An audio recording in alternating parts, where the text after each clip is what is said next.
Yes, my brother. Welcome back. Welcome back. This is going to be another one.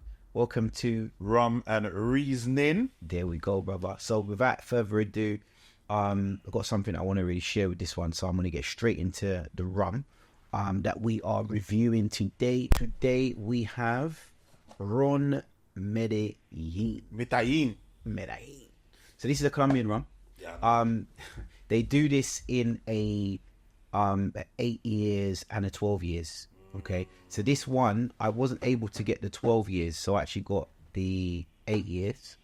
And it's a nice rum.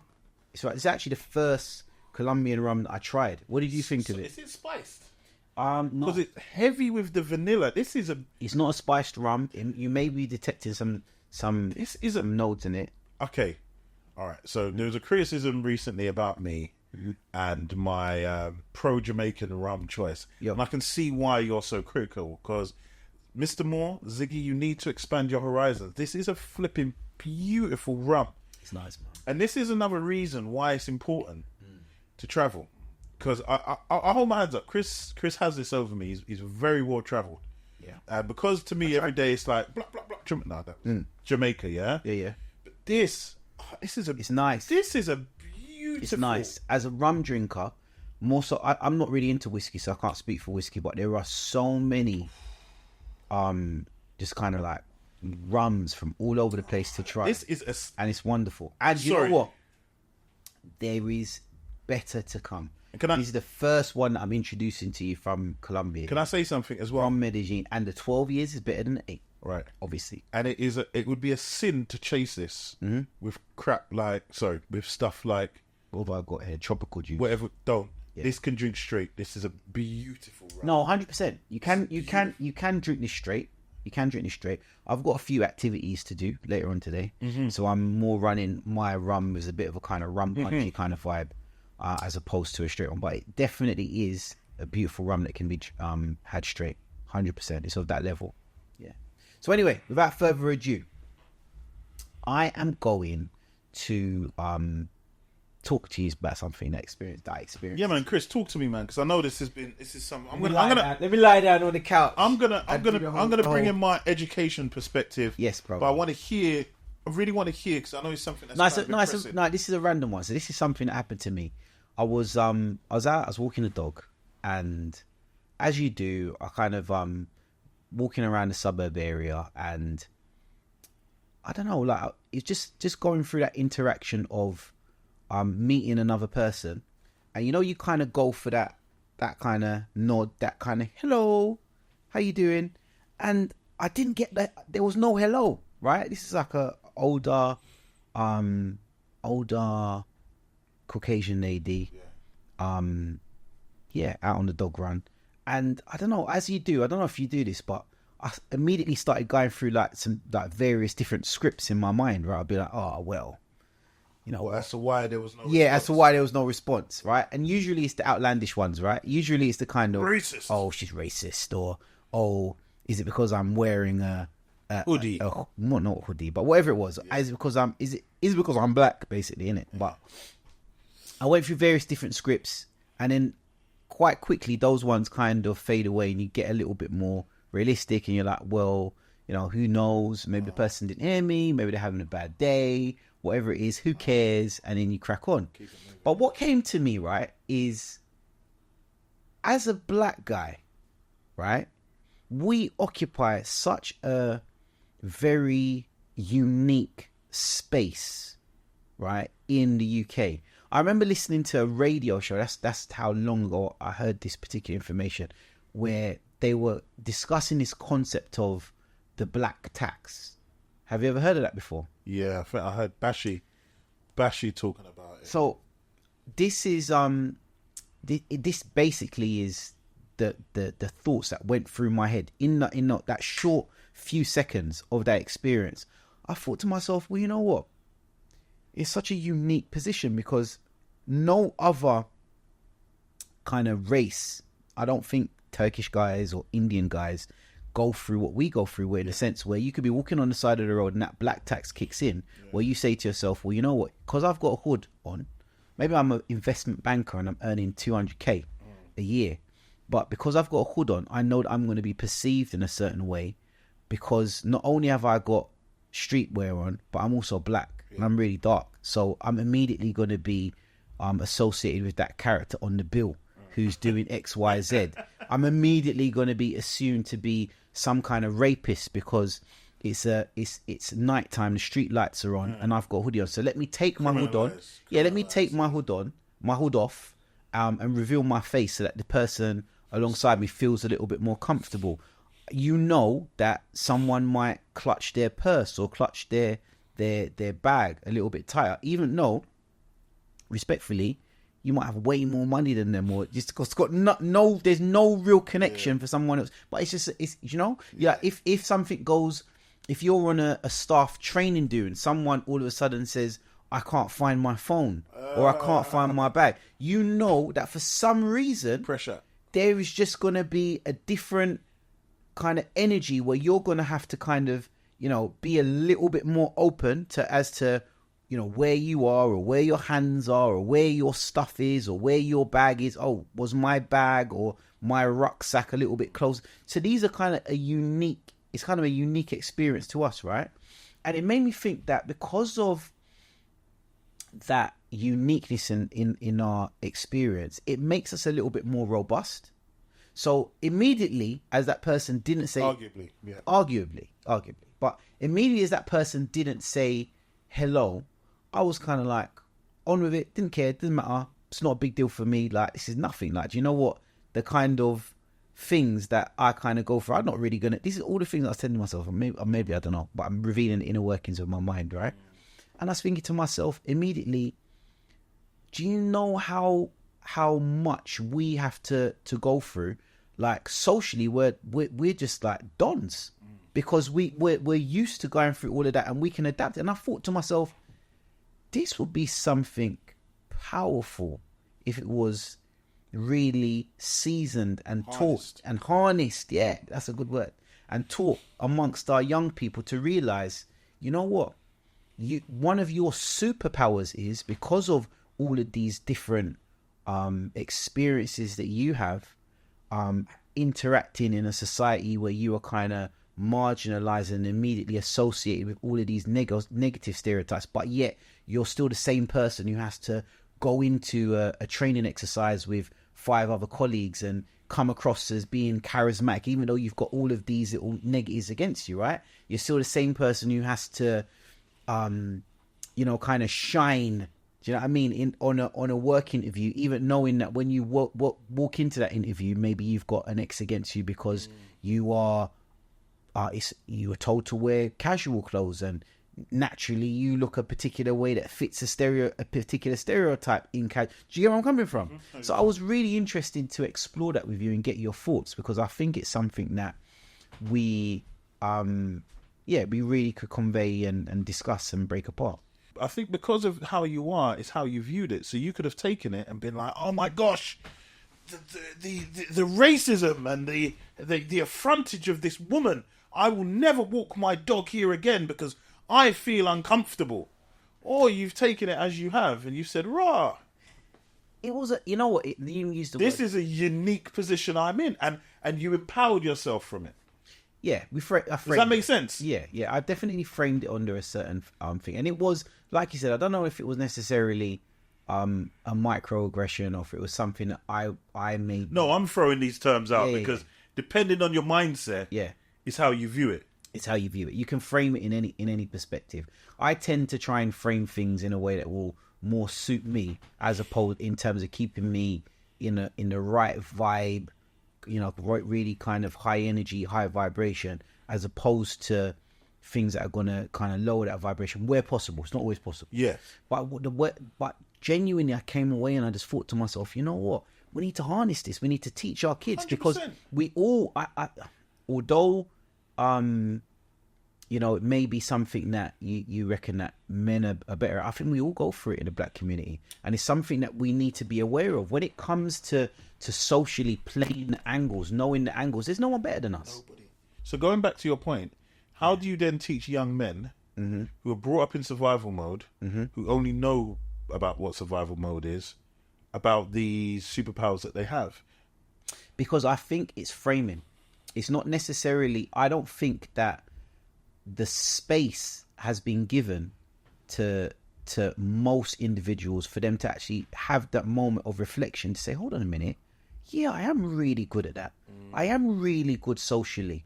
Because when I go on the football team, on that 10, 11 aside or that 5 aside, and all of these guys from my workplace are coming from totally different environments, charismatically I just destroy it, and I'm the life and soul of the party, and everyone wants to invite me out for drinks, and everyone wants to invite me around to their house, and everyone wants to be my best friend. Why is that, young man? It's because you have something unique about you, and that is the fact that you are daily bombarded with all of these different, to use your term, microaggressions, and you've learned naturally this kind of unique style to overcome them.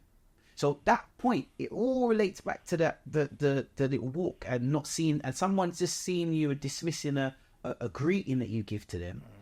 These are things that you mentioned that maybe someone else would have great issue with, and whereas it's something that I could just kind of quickly go through my head and work out something and empower myself, be like, hold on a minute, I deal with things like on such a great level, on a connectivity and just a kind of like communication wise, that this don't mean that this is silly. What a silly woman. You know what? Actually, probably she's having a bad day. Is what it is. When someone else might be, but hold on a minute, I live in this community too, and da da da da da, and da da da da da.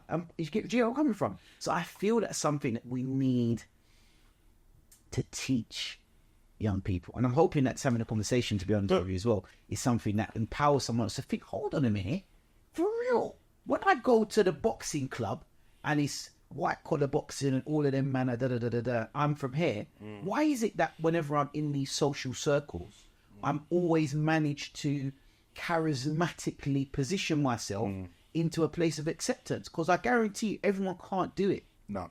Everyone can't do it. This is something I think that is quite unique to us because of our journey in society, because of the labels that are attached to us and the stereotypes. Do you know what I'm talking about? It's almost like transferable skills, but you don't see, you know, when you hear like, I love to rap. You might have a kid who likes to rap, but then he might not see, you know, you would make a brilliant poet, you'd make a brilliant author, you'd make a brilliant playwright, you'd be able to screen. You're constantly playing with words. You're why is just framing? Yes. You're framing it as like, I'm a great drill artist. Yeah. Do you get what I'm saying? Like, I got bars, I can spit.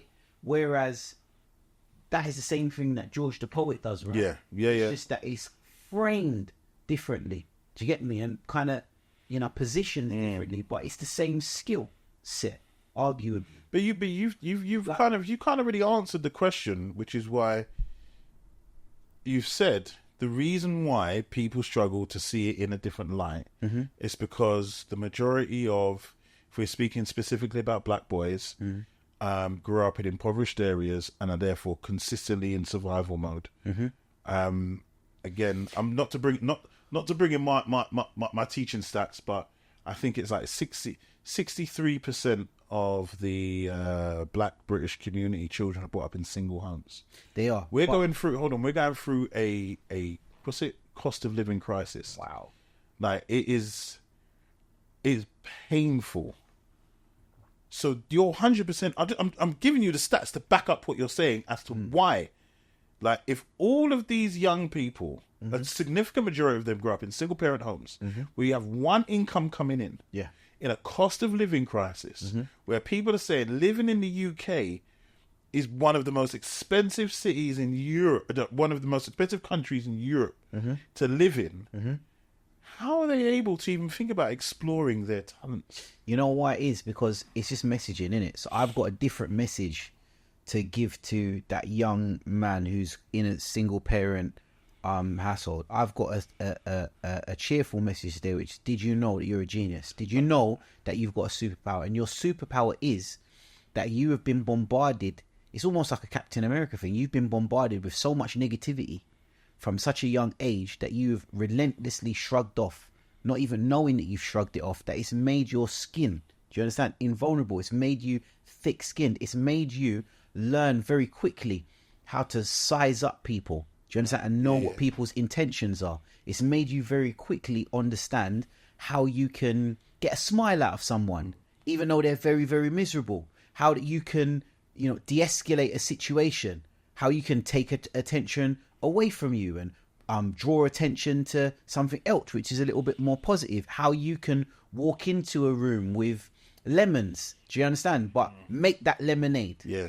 Make it sweet as well. And make it sweet that everyone wants it, right? So that's the kind of messaging that I want to deliver today to people, young people in particular, who are maybe thinking to themselves, but there's nothing really special about me. There is. And utilize it. Find a way to utilize it. I hear you, and it is positive, and I do love the message. You know the stereotypes, how wicked the stereotypes. I'll tell you what, I was watching something the other day, yeah? I was watching Prime Suspect. How old are you, bro? What, with Helen Mirren? With Helen Mirren. What was you watching that? UK Gold?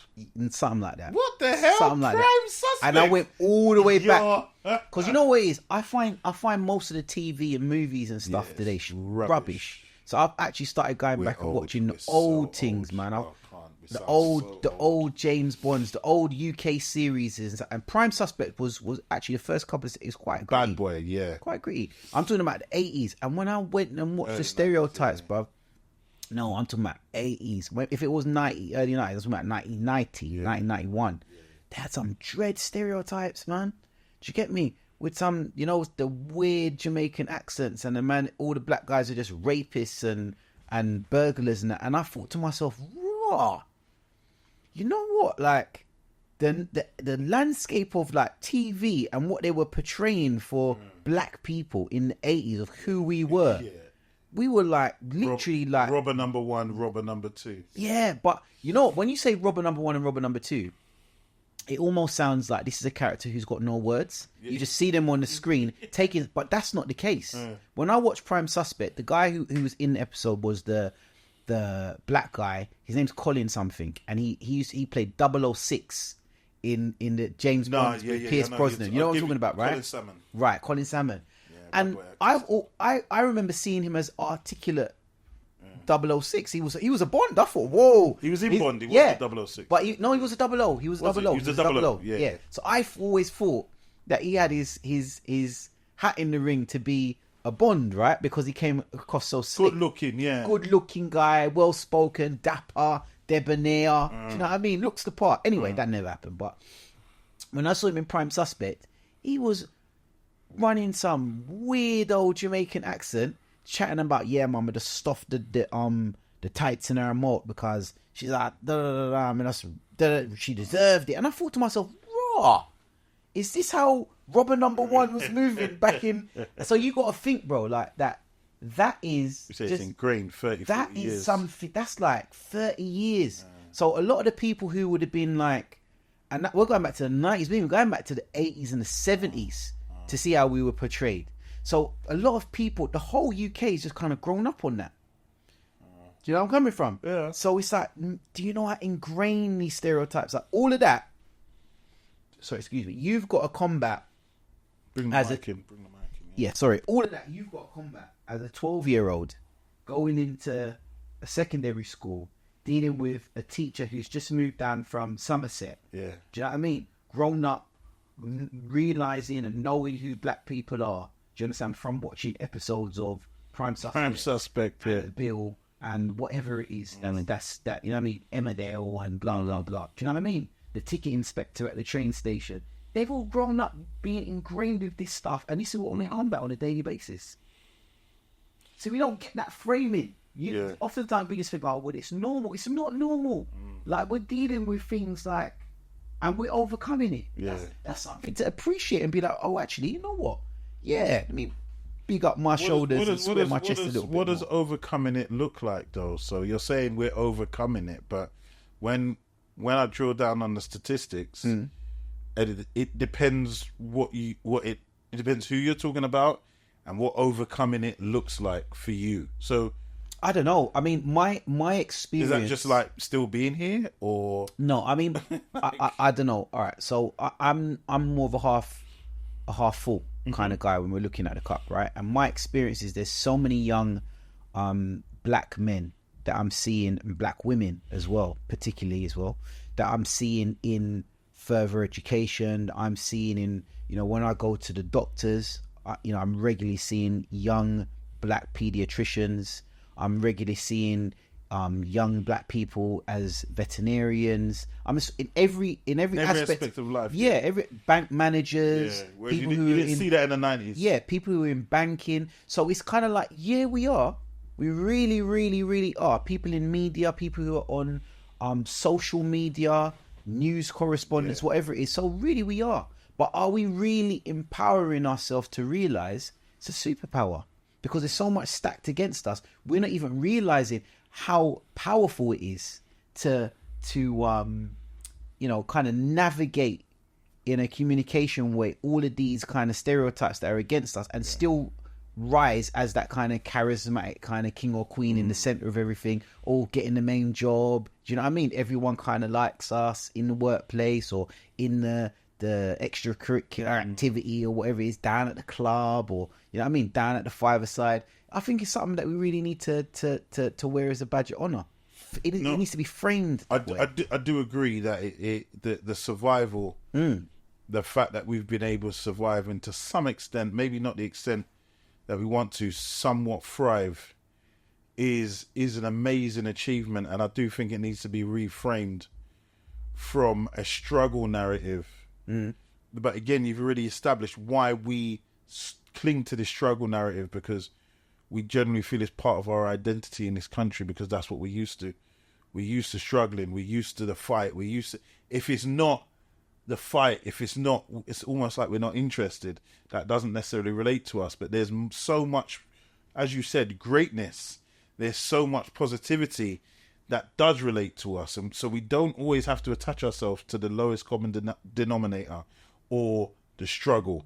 And I think almost once we're able to accept, like, who was I speaking to? That there was, I think it was a friend of mine, and they graduated from university. They graduated from, and they were old, like fairly, but they never expected themselves to get to this point. And I was like, yeah, man, well done. And they were like, I struggle to accept praise.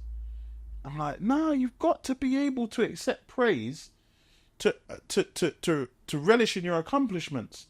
I think we concentrate a lot on the negative, and we can't relish in our accomplishments to be able to step forward.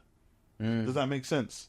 So in that circumstance, the person, because they were older, they were more like, oh, well, you know what I mean? I done it, but I'm so old, as opposed to, but I done it. Yeah, or just like, like, there are some people, you remember, so a lot of people have never received praise in their life, They've never ever remember, as culturally, a lot of times, especially Caribbean, like, you ain't gonna receive praise. Yeah. So school. Yeah, so we've got to. You're 100% right. We need to make sure our young people understand their superpower, and understand. And there are a lot of organizations who are trying to help, but you know me, I'm always about kind of empowerment, self-empowerment. We've got to put more of a positive spin. I think because you're a glass, was it half full, man? Half full kind of guy. Am I a glass half empty? I don't know. I can't answer for you, bro. You have to. I'm sitting here thinking about, am I a glass half full? I feel I used to be a glass half full, but as I got older, I turned into a bit of a Victor Mojo, and I'm like, nah. Yeah. Nah, because I realise I'm exposed to a lot of flipping through my work and the work I do with more education. Data. I'm exposed to a hell of a lot. And oftentimes it can become very, very depressing. Okay, go deeper. What do you mean? I see the stats. I see. So for example, when I look at annual GCSE stats and we break it down ethnically, I'm coming from the John Loughborough days. Kind of what type of progress we're making, why we're not making those type of progress. When I'm looking at exclusion rates of students, when I'm looking at A-level, how many students ethnically break down to go on to do A-levels? Can I ask a question? How many students go on to university? Yeah. How many students go on, when you look at NEET, so not in employment, education or training, when you look at all of these statistics, when you look at I'm bombarded with these statistics, and a lot of them show me, boy, you know what? It's not looking. It's not looking good. So let me ask you a question. Yeah, I've always been under the impression from the media, that it's white working class boys who are doing the worst. Is there any validity to that? 100%. So what do you mean? From what perspective? From an academic GCSE? From an academic from GCSE, yeah. Yeah, I mean, I mean, to me, I don't know. How are black boys doing? Let me tell you. I know how my son's doing, but I mean, how are let me tell you the wider community doing? I'll give you a stat that will counteract GCSEs and A-levels. I'll give you a stat that will counteract that. Go on. Is it 4 out of every 5 jobs aren't advertised? Mm-hmm. So most jobs are not advertised. So if we look at NEETs, not in employment, education, or training, black boys, specifically black Caribbean boys between 16 and 25, like the percentages are for the last 10 years, like we rank among some of the highest, not in education or training. That's because white working class boys can go and get jobs that aren't advertised. Your uncle earns a firm. Your uncle owns a firm. Your dad owns a firm. Your people, can give you work. So actually, your GCSE results aren't such a huge factor on your, or a less so of a factor on your ability to obtain employment and look after your family. Yeah, but speak to me about the GCSE level. That's what I mean. Who is like how are black boys performing in relation to others? Well, Who's at the bottom? Who's at the top? Right, bottom. Bottom are, it's Roma Gypsy. So like the Romanian, the Roma Gypsy community, yeah, and then you've got the Traveller Gypsy community. They're the lowest. They don't go to school, of course, yeah. And then after that, you've got Black Caribbean boys. Okay, so we're below white working class boys. Yes, Black Caribbean. Then it's white. Then it's Black African. Then it's white, and then kind of Black African and so on. Not off the top of my head, but what I do know is the only people outperform Black Caribbean boys specifically who do worse. Are the traveller community, be them Roma or Gypsy. Really? That's terrible. But is that where it's at? You take that, but this is what I'm saying. I don't just say, all right, I try not to look at that isolated. I look at that, then I look at A-levels, then I look at universities, then I look at not in education or employment. That takes you up to 25. So from 16 to 25. Then I look at anecdotal evidence of children who I know. So I was in a barbershop yesterday, and I saw a student, and I've taught in so many places, I forget where I teach people. And I'm saying to him, what you want? He's like, like I'm in admin. I'm like, what do you mean you're in admin? And he's like, like I do a bit of secretarial work somewhere. I'm like, give me a bit more. I try not to be disparaging. So I say, what, are you hoping to become an executive PA? What are you hoping to do? He's like, I'm just in a job. Earning. And I got, that's it. And I'm thinking to myself. And how old is the young man? 21, 22. Okay. And I'm saying to myself, like, do you understand the economy that we're in? Because if you aren't educated to a certain level, or you cannot generate a certain level of income, what you just described as in sufferation, and that's what's going to reach you. I disagree. No, you can disagree with me. I'll just look at your stats. I know you're gonna hate me. Like, I'll just hit you with stats. No, I get that, but your stats are coming from an educational standpoint. I can give you from an educational standpoint. I can give you from a sociological standpoint. I can give you from a historical standpoint. I can give you from all the standpoints you want. If you are not educated, you hit a ceiling of your earning potential. Agreed. You hit a ceiling of your earning potential. Agreed. So if you're 21 and you have stopped with education, and the industry you've decided to go into, is admin. The most you could probably go on and do is become an executive PA. Like, that's top level, where you're working you're the right hand of somebody, and you're on good money. The likelihood I know a few executive PAs. Right. The likelihood of him being able to get into that is slim. Yeah, it's a female dominated. And it's a very specific niche, because you're working for high net worth individuals. Yeah. Thank you. Of course. Yeah. So give me your disagreement. Tell me, yeah, you disagree. Talk to me. I guess I disagree. My background, although I am nicking a fair living for myself, my background isn't in education. You know, my education stuff. I understand that you're going to say, "Oh, I'm an outlier. I'm an exception." No. I'm going to kill you with something else. Keep But what I would say that my outlook on things for young men, and this is what I spoke about. We've had this conversation before.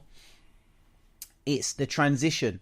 That transition from being a young man who's in school to being a man who's out on the road, regardless of whether you're still living at home or not, but just that kind of manhood where things are expected on you. There's no more school. There's no more someone telling you to do your coursework. You now have to, kill what you eat and defend yourself. Yeah, I see it as such a huge milestone. Yeah, for a young man to get work.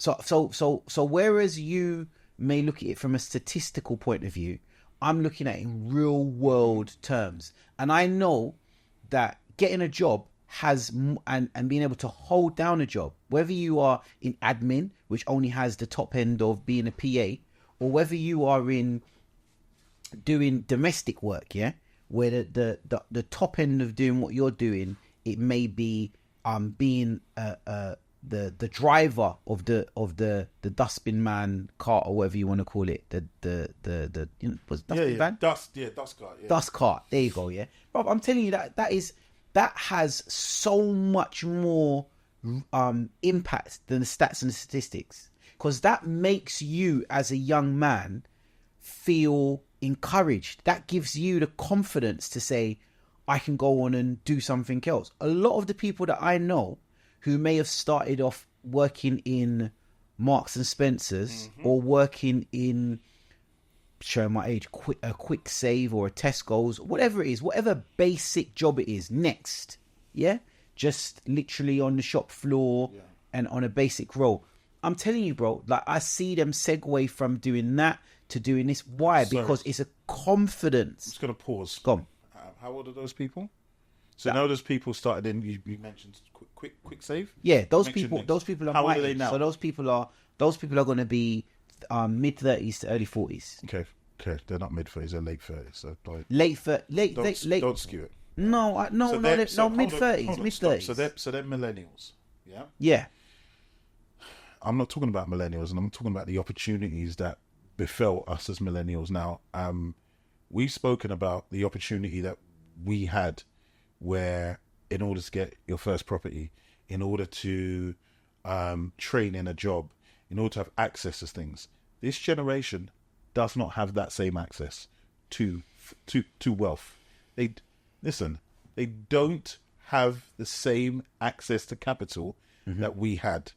Even if you look at how far your money goes, when we were let's say 10 years ago, and it's just basic inflation, and it's something we don't talk about. Basic inflation. If I was on 50 grand 10 years ago, and I'm on 50 grand today, they're two different figures. Oh yeah, totally. They're two complete. That was the equivalent of like 100 grand now. They're two completely. It's that much. Inflation is that much. Okay, so we don't talk about. You can see that at the petrol pump. So if you can see this, why would you encourage a child? Why would you encourage a child, a black child at that, with all of the microaggressions that surround them, to go into an industry where the likelihood is your peak earning potential is £45,000? To subject a black child to that, to me, I think your views. I think your views are... My views are based on statistics. Yeah, your views are based on statistics, but they are, in my opinion, respectfully, in my opinion, they're very pigeonholed, and they're very kind of small picture. And the reason why they're small picture is because what those statistics don't speak to, and maybe it's just the part of certain things that I see maybe floating around, but there's so much. I look at it very differently. Maybe it's a half empty, half full thing happening, right? Because I look at it very differently. There is AI now. There is social media now. There is direct to consumer now. There are so many young for every I agree so much with you. for every negative case that you're showing of how difficult it is. I see so many Opportunities. I see so many people starting clothing brands. I see street culture being embraced in a way where it hasn't. So things that before were taboo and were, you know, kind of dark and hidden away underground are now, there's gateways to make to monetize them. Right. I see you know what? I agree music. with you. I see so many people doing technology, doing studios, getting in front of cameras, leveraging technology and AI to make money. It's so much easier now with technology to get involved into things Shaco, I agree with like you. crypto. So much. Yes, there are all of these amazing opportunities. A lot of opportunities have been democratized. You're 100% right. You've got young people. I had a young guy, a young agent, cold call me about an agency about managing my social media and amazing proposal to get this. Brilliant. But if your basic literacy and numeracy level, isn't of a certain, you need to be able to read, write, and add up. So you're saying hold on, let me you're finish. saying that all the black boys that leave school can't read and write? Hold on, let me finish. I'm not saying that. I'm not going to sit here and say... What I can do is I can sit here and read you the statistics for what the basic GCSE level... In order to get a 5 and above means you're at a level 2... A level 2 pass. Yeah, it means when I start throwing numbers out at you, when I ask you to write copy, when I ask you to proofread copy, when I ask you to... Don't get me wrong. We can talk about the democratization of AI and tech and how it has allowed people in Pakistan to go onto Fiverr and earn money. People in the Philippines who are amazing PAs, and it has democratized the world in regards to access to services. You can do a TikTok shop, an Amazon shop, and so on and so forth. But hear what I'm saying, yeah? See, if a basic numeracy and literacy is poor, it doesn't matter what's democratized. No, I agree with that. On, let me finish. And this is the last thing I'm going to leave you with. And this is what I don't understand, especially from the likes of you people. Yeah, Go for it. Why is it that you will say this to other people's children? Yeah, it's not necessary, and so on and so forth. However, your own children, you wouldn't accept it from your own children. Your own children, you have high levels and expectations of their education. I'm not going to personally expose, but I know you've put a hell of a lot. You've ensured that both of your children have gone to good schools. Yeah. The reason they've gone to those good schools is because of the level of education that they've traditionally and historically put out there. If you didn't value... let me finish. If you didn't value this idea, you wouldn't have invested so much time and effort into ensuring that your children have those privileges. Yeah, it is privilege. It is a privilege. It 100% is privilege. 100%. However, the way you go wrong in reading my example is I've set my children in a position to have privileges that I didn't have. So when I speak to the young man who's starting work as an admin person, I started off with no education working on a shop floor. So I'm just saying to you that I would see the young man who's working in an office. Wait a minute. I would see the young man who's working in an office as to having potentially a one-up on me, because 100%. I think anyone would say that working in an office, it is typically seen as superior as to somebody who works on a shop floor. Would you agree with that? I agree. So my point is, I understand that everybody isn't entrepreneurial, which I am. Yeah, I understand that everybody isn't. It doesn't have lofty goals, and some people, just want to do a 9 to 5 and relax. But I'm saying to you that the reality of it is that just as I was able to traverse and make it to a place where I feel comfortable, and where I can push from initially starting off working on a shop floor. Yeah. Retail. At Next. Actually, my very, very, very first job was at Marks and Spencer's. Yeah. So just as I was able to do that, another guy can do it if he's working as an administrator in an office, because the opportunities are there to make the pathways. We're gonna have to wrap up. Yeah. Can I ask you this one question? So do you disagree with that? No, hold on. No, wait. I disagree. No, wait. Right. So before you ask your question, I disagree in your very specific point, because there's something you're evading and you're missing out. All right, go on. Yeah. You're evading two things That I could read and write. No.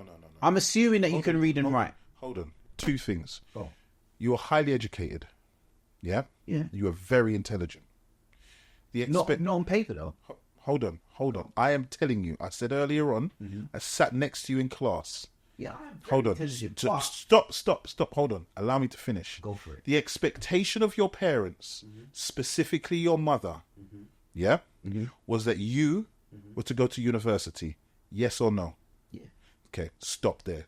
Hold on. Because the educational expectation was always there. The effort was put in from your parents. Yeah? The effort from hence why you changed primary school. It was always there for you to achieve a certain educational standard. That was I'm not saying anything, bro. In the same way you have that educational expectation. Yeah. Although from a grades and paper perspective, you may not have achieved it. Yeah. But the educational expectation was always there that you should have gone to university. That was set by your mum. I know that. Yeah. You with me? But make your point. What is your point? That's my point. The people who you're talking about and the people who you're speaking to, that expectation wasn't imbued in them from earth. That is their level. Your level was never, although you say, oh yeah, I started off on the shop floor and so on and so forth. Your parents and your mum and your dad, but I'm going to speak specifically to your mum, made you know whether you liked it or not. That was never your level. That was never going to be your level. That may have been where you were at the time, but you were told and you knew within yourself, that's not my level. You knew that. That was programmed in you from a very, very young age. Yeah? So this is why I've struggled to accept when the likes of you speak to people and say, oh yeah, well, you can make it. How do they know they can make it? And they never had somebody in their ear, in the same way your mum was in her ear, listen, when I start getting emotional, I know your mother. I know your mum was in your ear. She never may have said it openly, but when you were working at Next, she tacitly made it clear, Chris, this ain't your level. You're better than this. You can do better than this. And the bar was always set higher. With a lot of these young people who were in the office, what we're saying to them, you're disagreeing that the bar was always set higher for you. Hold on. You're disagreeing that the bar was set higher for you. And the expectations in your home were always higher than on the shop floor at Next earning £7.25. Is that what you're telling me? Because if so, we'll stop it. Are you finished? It's a yes or no question. No, are you finished? It is a yes or no question. No, are you finished? I'm asking you the question. But you can't. Question mark. Stop. Answer. You can't answer for me. Question. Bro. No, I'm asking you. When you're finished, I'm asking you a question. When you're finished, yeah, I will tell you. I know you're going. What you're going to do is you're going to use your skills, your amazing skills of rhetoric and language. No, I'm not.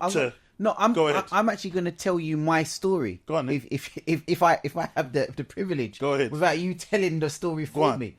What I'm saying to you, brother, is this. Yeah, I'm saying to you that where I do agree with you is that my mum was a tremendous cheerleader. However, where I can correct you, because you weren't in my house, yes, and you weren't privy to my childhood, yes, although you may have saw it from a distance. An insight, yeah. We get that insight. Right, you got insight. Right. What I'm saying to you is that no, not really. My situation, although definitely I was always made to feel that I was intelligent, which I was. Yeah, I didn't go to further education, not because I wasn't capable of it. It was solely because I was disillusioned and I lost my way. And then I decided, you know what? I don't want to go into education because I've tried it a couple of times. I'm going to go into the workplace. And when I went into the workplace, I started out where everyone starts in the workplace, where the majority of society starts within the workplace, which is at the bottom. Mm-hmm. And my point that I'm making to you is, at that point, no, I didn't have anyone in my ear saying to me, oh, you are working in a retail shop, and that's terrible. You know why? Because you may have forgotten, even though we've had so many conversations about it recently, but life is very, very, very, very, very, very, very, very, very hard for young black men who are emerging into their early formative years of their late teens and 20s, and most of them don't even get the opportunity, especially from where we're from in inner city communities, to actually get into employment. So this is where I'm giving you a different view, because you are in the educational field. All you see is out of the lens of education. You told me yourself, you bury yourself in statistics. You're immersed in statistics. You are immersed in the conversations and outcomes and negative things, as well as some positive things that you see all through the realm of, I need to get this child into further education. I need to put them onto this path. And your path was via education. Right. And then you became an educationalist. Yeah. I'm not from that path. And that's why I'm explaining to you the value and the way I see it as someone who came up from the shop floor to go and do my own things, and to go into your first job that you have as a young man specifically, but also as a young woman. Yeah. It does not determine where your last job will be, What it does determine is that you will quickly begin to empower yourself to be seen as someone as, I'm employable. I've been employed. I can earn money. I can make my way. Now, granted, I'm not rubbishing all your statistics. I'm not saying that if you haven't had positive affirmations, if you haven't been encouraged, if you don't have a comfortable environment, that's going to be easy. I'm not. But what I'm saying to you is, I see personally, it's my viewpoint, any young person who can get into employment, that's a win.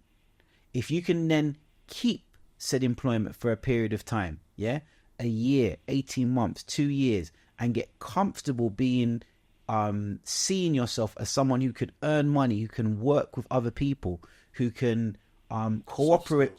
Soft skills. I can cooperate with people. I can see myself as a valued member of a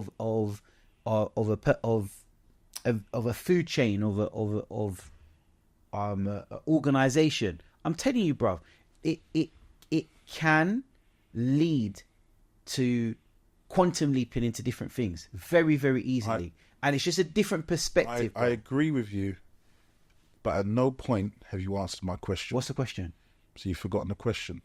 You've repeated what you've said. Go on. But you've not addressed my point or my question, which I said. You started off on the next floor.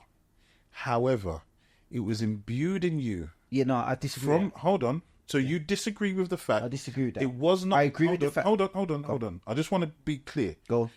It was imbued in you from a child that the expectation, because it's about expectation, is that, Chris, you're a bright boy.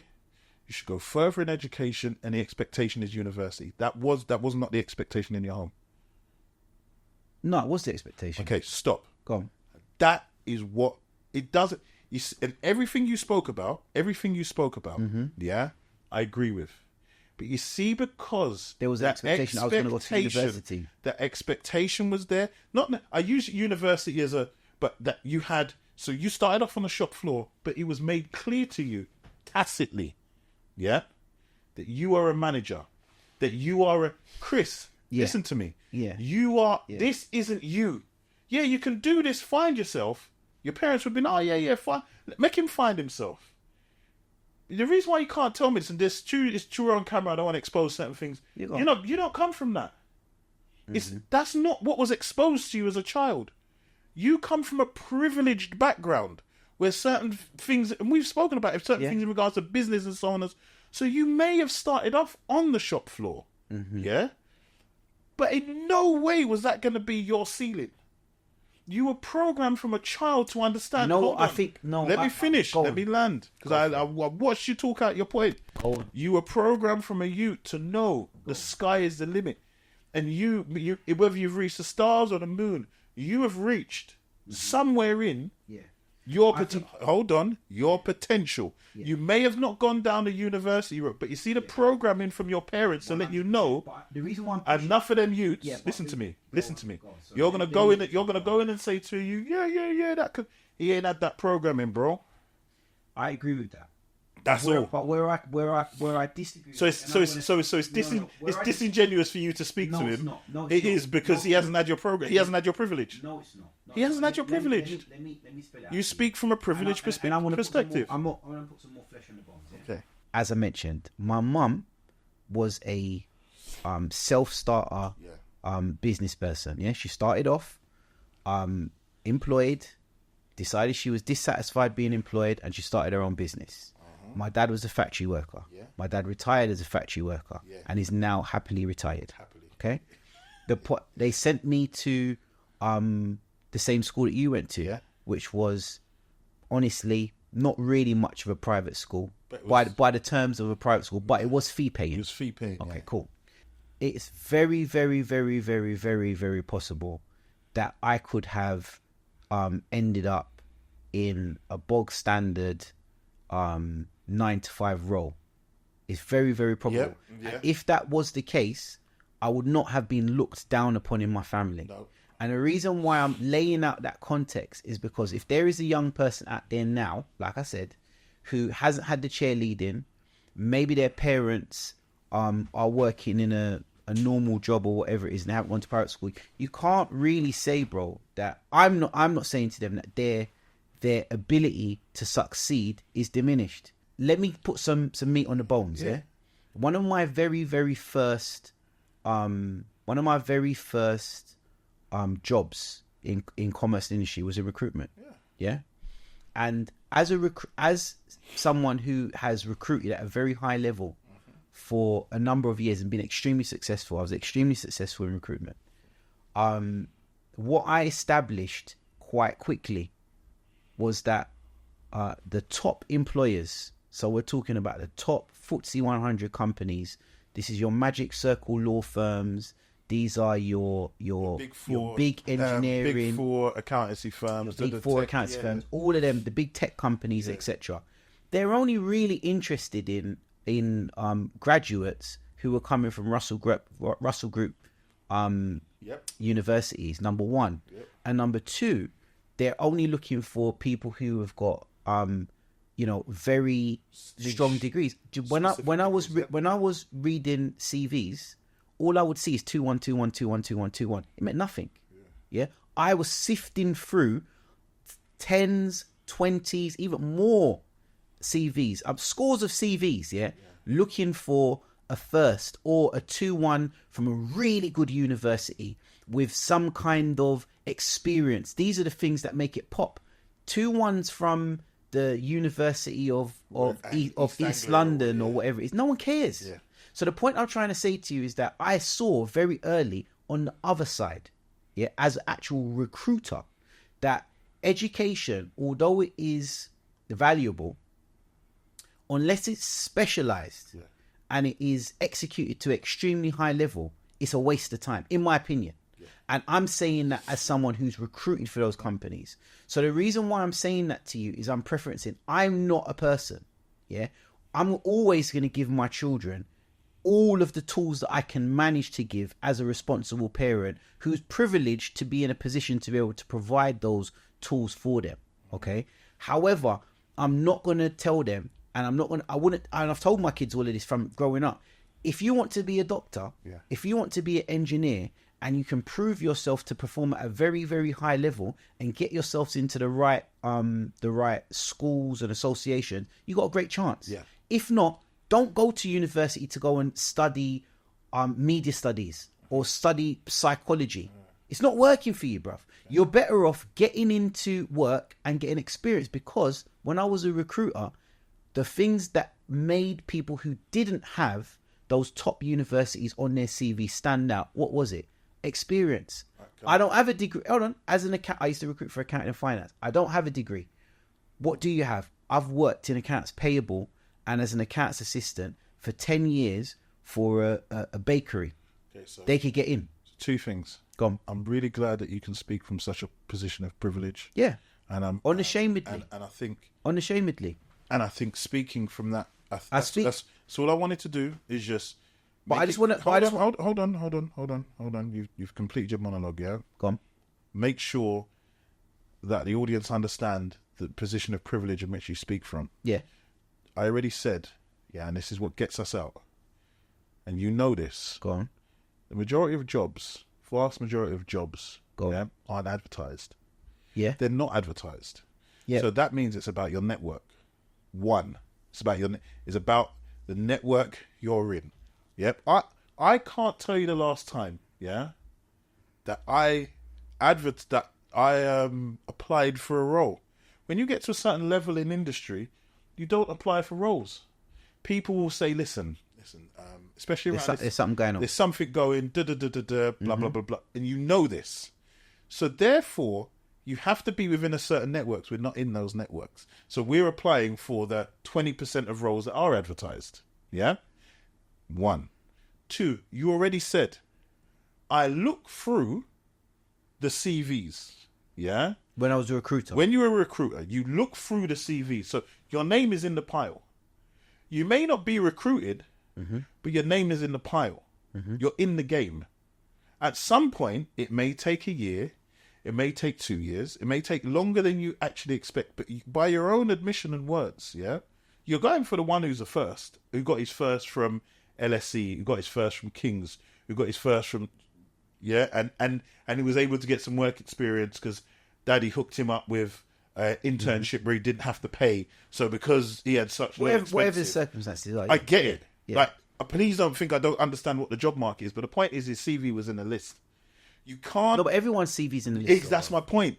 But if you're educated and you have a CV, you're in the game. What you're saying, and that's why I use those 2 parameters. I use the parameters of jobs not being advertised. Yeah, I disagree. Hold on. Go on. Sorry, go on. I used the parameters of jobs not being advertised. You agreed. Vast majority of jobs aren't even advertised. And then the only way you can get your name in the list that you're throwing for is if you've even got a degree. So with those 2 things combined, yeah, you're talking about somebody with no education and is going to struggle to get experience because they're not in a network. But you missed a vital point of what I said. What did I say? You spoke about experience. I said that the only No. I addressed that because I said, how are you going to get experience? How are you going to get experience? And the vast majority of jobs aren't even advertised. The vast majority of roles aren't even advertised. You have to be in the network. You have to know somebody. Right. Somebody has to give you a bus. I'm the answer to the question. Let me tell you something, yeah? Tell me.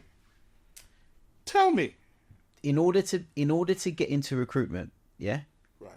In order to get into recruitment, sales, yes? What did you need? You needed a year or 2 years worth of business to business sales. Yeah. You know, what is the first question that everyone who's looking for a job who has no experience says to themselves? Well, how can I get a job that has experience if nobody's going to give me experience? Yeah. Which is basically speaking to what you're saying. Yeah. Do you know how I done it? And do you know how most people do it? You start at the bottom and you work your way up. Let me give you a case in point. No, hold on. No, because you keep repeating the same point. But you're not letting me give you the examples. I'm happy to go, but I just want to say, I'm so happy you can give me this example. Speaking from your position of privilege. That's it. So give the example. Okay. Give the example because I know you're an amazingly charismatic, confident, young. You always have been from we were children. Right. You always have been. Then can I give you? Hold on. Who has been imbued with love and confidence and a high level expectation from your parents. So now, with that caveat, please explain to me how you were able to confidently speak to somebody to get that year's worth of experience. Go ahead. Okay. So, and then I'm gonna definitely take you up on some of the things that you just said there, because the framing that you've done is, I'm good at that. It's not. Well, it's not true. It's not true. But what it does is it suits your point, and it doesn't. It speaks to a cup half full rather than a cup half empty, than a cup half full scenario. But I'll come back to that. Let me give the experience because someone needs this. when you do, in order to get into, no, watch that. In order to get into, sales, I started at telesales. Yeah. Now, anybody can get into a telesales. Low barrier of entry. Yeah, it's a low barrier entry. Yeah, you're right. You get into telesales. I've done, I don't know, maybe a couple of months at telesales. Got some good Figures behind you. good figures. Moved up to a better telesales job. Do you get me? Smashed it. Done another job that was telesales. Smashed it. Once you got the figures behind you, it's then easy to say, all right, well, I've worked in telesales. I've now got some experience. What is telesales? Telesales is the equivalent of walking into your basic retail job before you can go and work in luxury retail. Low barrier of entry. 100%. You don't need to have experience. Come as you are. We'll try you out. If you're rubbish, you'll end up in the bin, or if you can't fit in, we'll end up in the bin. Everybody can get an opportunity. Right. So the point I'm trying to make is privilege doesn't speak to getting a telesales job, because anybody can get a telesales job. What speaks to that is tenacity, and The confidence. and Self-belief. confidence maybe, or ambition. But the reason why I would take you to task on that is I was never good at sports. And why do I bring up that as an example? Somebody who's good at sports and who is working in boxing, or who's a Sunday league player, also develops confidence. Why? Because you're in environments, you're playing away teams, you're in hostile environments, you're working in a team structure, you're being told that you're not good enough. Oh, you've scored a few goals, you are good enough. It's a competitive environment. And the point that I'm trying to make to you is, yes, there is privilege, but you do yourself a disservice by assuming that because someone has loving parents, or because someone's parents are prepared to make a sacrifice, that all of a sudden means that they have something that means that they are permanently going to have an advantage over the other person. That does not... One minute. Yeah. That does not serve to empower other people. And it's not a true, in my opinion, it's not a true perspective of what the world is. I have seen, and I'm speaking to this, far more successful people out there who have come from the mud, who have come from, no experienced positions than you would think. Far more experience. I am myself, although I came from and the thing is, look, you got to paint it, right? All right, so I grew up in Tottenham, bruv. I didn't grow up in Mayfair. My parents started their own business. Yeah, they didn't, but they weren't born into wealth. They were immigrants. They came over here with nothing. So what I'm trying to say to you is, it's you're not gonna like this, but I'm gonna throw it over to you, and I'm gonna let you rebuttal it. Yeah? Come there. I'm gonna throw it over to you. I'm gonna let you rebuttal it, right? But to me, it's a toxic attitude, that assumes that the moment that someone assumes some level of privilege, that they've now become, quote unquote, the privileged class. Because what you have to appreciate is that if everyone starts from nothing. So if you can start from nothing, well, not everyone, but if you are an immigrant class specifically, I'm talking about us as Caribbean people. Most of us came over to this country with nothing. Yeah, would you agree with that point? Yeah, man. Yeah, although we may have came from educational standpoints, because the education in the 60s or 50s or whatever it was in the colonies was very high. Most Africans, definitely, and Caribbeans came to over here with little to nothing. Yeah, could be the same could be said with Many immigrant groups. Somali, Pakistani, Indian, Turkish, Greek, Pakistani, Greek, whatever. Some of them may have come from industrial backgrounds in some of the more developed countries like Cyprus and Indians, and some of the Indians. I hear you. Go on. Africa, I'm ready to done. But most of them started from nothing. So what it is a toxic, in my opinion, attitude to then frame those people who start from nothing to build themselves up to something, to then say, oh, well, the only reason why their kids are doing well is because their parents were prepared to go and stand in a corner shop for 25 years so that they could have a little bit of money to pay for their student loan. And that is... no. Okay, go on. Okay. Firstly, I'd like to say, Go on. please do not think in any way, shape, or form I attribute your level of success to your to the privilege of your parents. Well, that's you hold on. No. That's the picture you saw. Okay. That's not what I'm saying.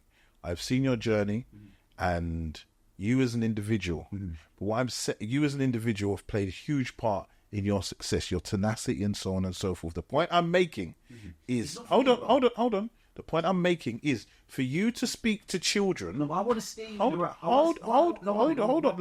Let me interject briefly. Okay. I don't want to take over your point. I'm just trying to steer you in the right direction. I'm in the right direction. I'm in the right well, direction. in terms of the question I'm asking, Yeah. right. It's not. I'm sure you know what you're talking about. But Yeah. just turn us away. For the question I'm asking. Yeah. I'm not asking you to do that for me because I'm not speaking to me. Yes. What I'm doing in these conversations, I'm speaking to Young people. The theoretical. Yeah. This is where it's launched from. The theoretical. Yeah. Well, not for you because the actual person, the young man that you spoke about, Yeah. who was working in admin. Yeah. I said I see that as a win. Yeah. Yeah. And you said you don't see it as a win. Yeah. What are you doing? Yeah. Right. So the point I'm trying to say, you framed it. The reason why you framed me coming from a position of privilege in terms of having parents who encourage and what you've done for your children and what you've done for your own children, blah, blah, blah, is you try to say, well, the other kids, like this young man, ain't coming from that background. Yes. For you to say that education isn't the root, you're doing that person a disservice. Right, 100%. Cool. So what I'm trying to say to you now, right, and this is what you can take over, is that I find that a toxic attitude because not everybody starts from somewhere. Yes. Right? So that young man who's working in the office right now, you could make him the equivalent, do you understand, of the person who started off the journey for my family, who came over here and worked in factories. My very, very, very, very first people in the UK worked in factories. Yeah? My own dad worked in a factory, yeah? Right? So what I'm trying to say to you is that if I've got members of the group who decide that they want something more for themselves and push through, what is to say that young man who's working in admin now, which is the equivalent of working in a factory, and by all intents and purposes, what is to say that he cannot push through? You're going to say that's a statistic. And I'm going to no. I already spoke about. Okay, I already spoke about the economic environment in which we're in. So, for example, when you're talking about our grandparents who would have come over here in the 60s and worked in factories and so on and so forth, what they were able to do is based on the economic playing field. Like, for example, my grandmother was able to buy a house for £5,000 off of her own wages. Somebody working in admin, no, it's completely impossible. So the accumulation of wealth. So what happened is the accumulation of wealth that we've been able to benefit from. Are you with me? I'm with you.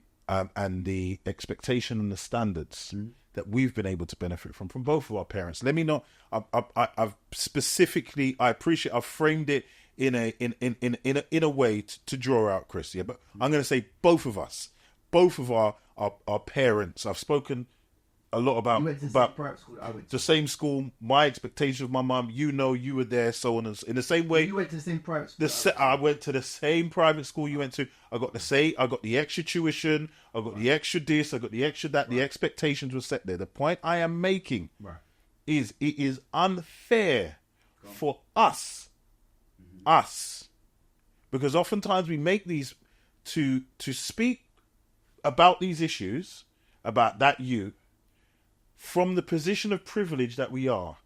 We are in a privileged position, and if we look at it, we're looking at it from our privileged position. Oh, yeah, bro.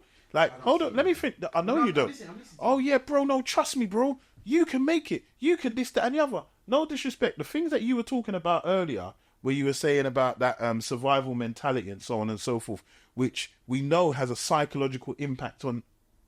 We never suffered that, bro. Like, we never went through... Yeah, man grew up in Tottenham, but no disrespect. You didn't grow up on farm, bro. You didn't grow up on Edgecott. You didn't grow up on Ida. We both grew up in terraced, 3-bed house. You had your own room. I had my own room. We didn't share with siblings. Yeah? Like, our parents got mortgages. So yes, we came from Tottenham, but our experience of living in Tottenham compared to enough man that we knew were very, very different. I agree. Yeah. So it is unfair, and I will drill this point home because I have this with enough people. It is unfair for us to say this route to young people, knowing what the economic economic future looks like for these young people, knowing what statistically the best route is. If I'm going to be open, yes, there is a chance, that many young people can make it. But I know, and you know, you wouldn't give your children, as you said, I'm giving my youths as much opportunity as possible. Well, that makes sense. Hold on. I'm going to close on the next. I'm giving my youths as broad a scope as possible. However, that youth there, by limiting education, has the most narrow framework to go through to make the thing work. And I'm saying, his parents. Hold on. I'm saying, do you know how unfair that is? Why not give him? Because what you're saying is, if they want to do the education thing, I've given them the best education that I could possibly do so to make it work. And if they don't, what I also have is I have a wealth of experience, a wealth of links that my children can access. Yeah. However, you, little boy over there, you can make it if you want. You with me? But I'm saying that's not that. Don't worry about that education thing over there. You can make it, and it can be done. But what you've done is you've given him such a limited scope to make it, and you're saying, well, I made it, and I'm saying, bro, I hear you made it, and I love and respect you for making it. Hold on, I love and respect you for making it, but your scope was way wider.